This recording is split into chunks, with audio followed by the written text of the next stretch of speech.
I was having trouble with my iPhone this morning. Tried to do several shows. Was out on the back deck. Tried to upload that. It's just not uploading properly on my phone.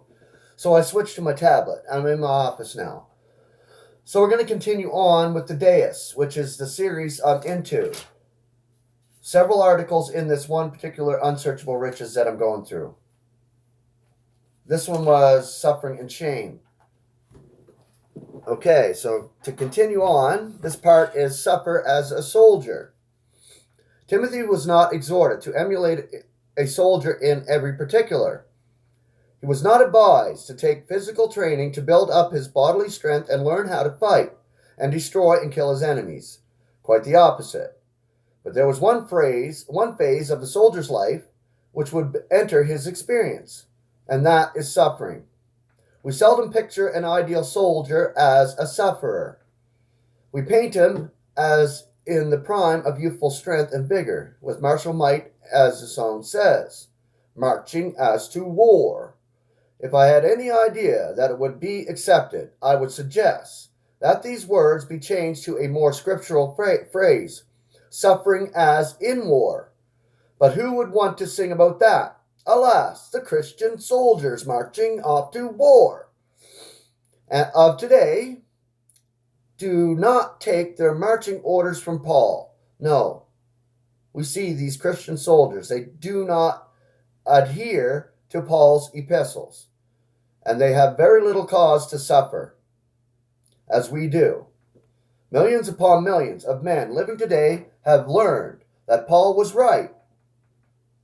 The false clamor of war has been replaced in their minds by the realities of its results. What suffering has followed in its train? Hitherto, there seems to have been little recognition of this aspect in military circles. Bravery and success were rewarded with medals and decorations, as they are now, but today wounds and sufferings call for stripes and the Purple Heart. Whatever may be the outward symbols of combat, the most enduring are engraven on the hearts of those who suffer fatigue and hunger, disease and mutilation, nerve shock, and utter spiritual devastation. Such is the picture put before us by Paul. Just as some of the soldiers who suffered severely cheerfully face their fate, so we should accept the suffering which comes to us with Paul, with acquiescent fortitude and thankfulness. In practice, Paul worked at his trade in order to provide for himself and those with him. He was a tent maker. Acts chapter 20, verse 34. Yet he never was involved or entangled with his business so that it hindered his work. Even in those days, the demands of business could involve a man to such an extent that he had no time or strength to give to the ministry to which God called him. At one point, I was the superintendent of a printing plant with about 40 employees.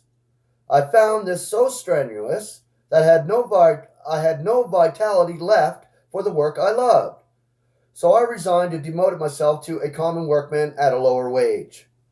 But I had to suffer for this also, as it was misunderstood by those who did not sympathize with my work in the Scriptures.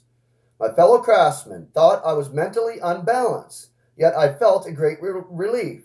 But it was a great blessing to me, as it left me time and strength for my main purpose in life, which was not to make a living, but to discover and publish God's truth.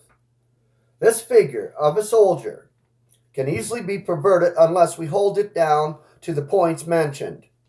Indeed, we are not to war with anyone, but to proclaim peace. Literally, it conflicts with that of the ambassador. Only in respect to suffering and involvement does it find any parallel in God's servants today. Neither does it insist on abstinence from any gainful occupation, for this is expressly implied in the next figure, that of a farmer, and such abstinence directly denounced in some cases. Paul worked night and day with toil and labor, so as not to be burdensome to anyone, and gave himself as a model in this regard. Competing in the games. Another phase of the Deus, and the one which causes most perplexity, is figured by the athlete. Paul had used this figure before to illustrate the subjection of the physical body. Every athlete must observe training.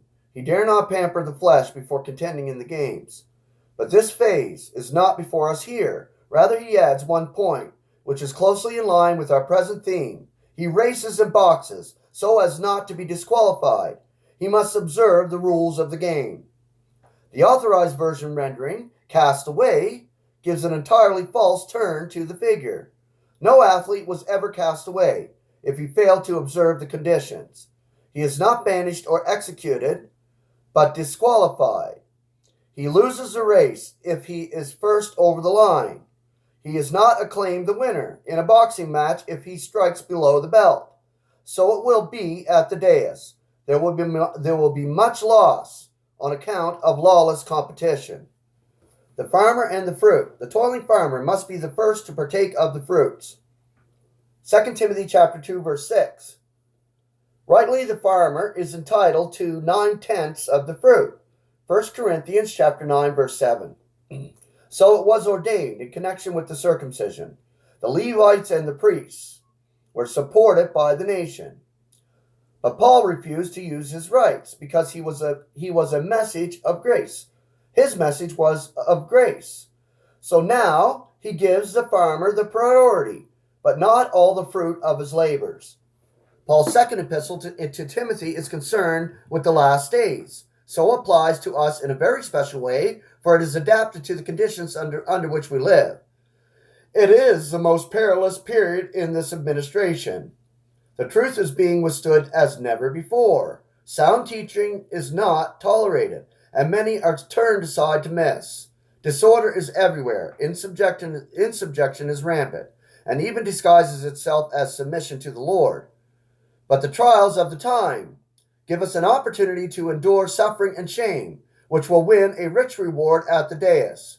May we have grace to take advantage of our special privileges and use them to glorify his name.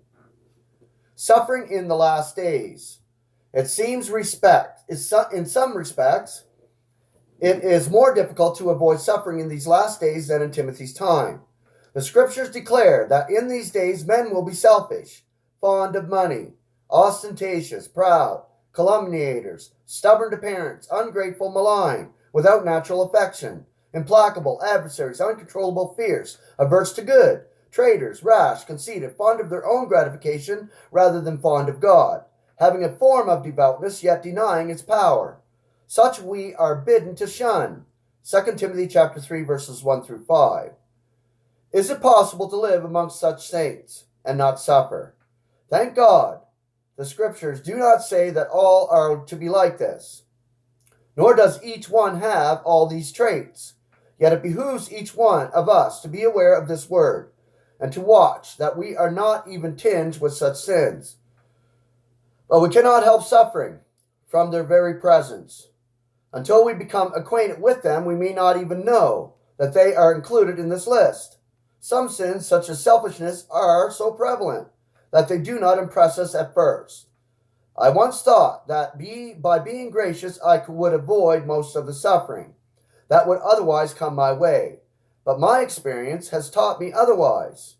It often makes it worse, for we feel it far more when grace is recompensed with evil than when we have done nothing to deserve thankful appreciation. I have failed to reckon with two things. One is that men are not only ungrateful but malign in these days. They not only fail to be thankful for favors received, but do what they can to harm those from whom they received them, especially if their interests seem to demand this, or they become adversaries. Then the grace is either depreciated or denied. A very clever way is to state something which is true, but which leaves a totally false impression. Such things are very painful, and can be borne in view of that day. Personally, they should be left to the dais. But if they harm the saints of our Lord's work, especially the testimony to Pauline truth, it may be wise and most gracious to deal with them beforehand, before the dais. It's good to settle accounts now. And that's what I said. Like, if we're hurting anybody, we need to settle that now before the dais. It won't even come up. It'll be burnt up anyway. Whatever we do that is wrong or bad, or good, it'll be shown at the dais, and the bed will be burnt up. The spiritual forces of wickedness. Few of the saints seem to be aware of the stratagems of the adversary, and the pain inflicted by his fiery arrows, in case we are not shielded by faith. If they were more alive to the opposition of the world mights, of this darkness, Ephesians 6:11-17, they would not so readily yield themselves to their designs, and become as tools in opposing those who are standing in the breach for the celestial truths, against which the enemy is arrayed.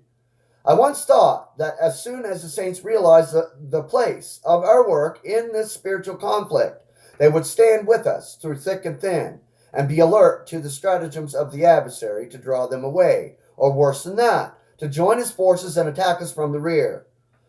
And indeed, there are many who stand firm with us, facing the foe, and for these we are unutterably grateful. How sad that some have received the spirit of the adversary, and seek to wrestle with us and wound us, tricked by the adversary into opposition, because they fail to see eye to eye with us in non-essential details or on account of personal prejudices. Beautiful stuff.